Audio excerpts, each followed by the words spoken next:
আমি বিবাহিত হয়েও তোমার দিকে হাত বাড়িয়েছি কিসের জন্য জানো? শুধু একটু ভালোবাসা পাওয়ার জন্য। আমার কোনো টাকা পয়সা, গা ভর্তি গয়না, বড় বড় রেস্টুরেন্টে খেতে যাব, দামি দামি শপিং মলে গিয়ে শপিং করব, এটার জন্য তোমাকে আমি ভালোবাসিনি।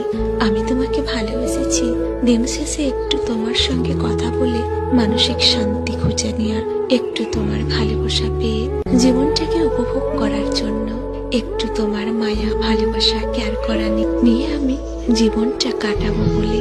বিশ্বাস করো, সংসার জীবনে যদি আমার সুখ থাকতো তবে কখনোই তোমার দিকে হাত বাড়াতাম না।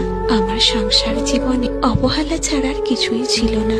স্বামীর ভালোবাসা কাকে বলে আমি জানি না। বিশ্বাস করো, আমি স্বামীর ভালোবাসা ফেলে তোমার দিকে হাত বাড়াইনি।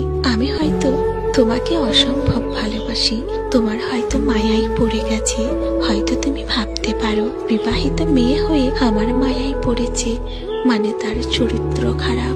যে নারী স্বামী থাকতে দ্বিতীয় পুরুষের মায়াই পড়ে সে আবার কি করে ভালো হয়, তুমি এটাই ভাবতে পারো। তবে বিশ্বাস করো, আমি যখন তোমার মায়াই ভালোবাসায় পড়েছি তখন কোনো চরিত্র খারাপ বলে না, আমার স্বামীর ভালোবাসা ছিল না। আমার স্বামী আমাকে এতটাই অবহেলা করত যে আমি তার অবহেলাতে ক্লান্ত হয়ে তোমার অল্প ভালোবাসায় আমি গভীর মায়ায় পড়ে গেছি।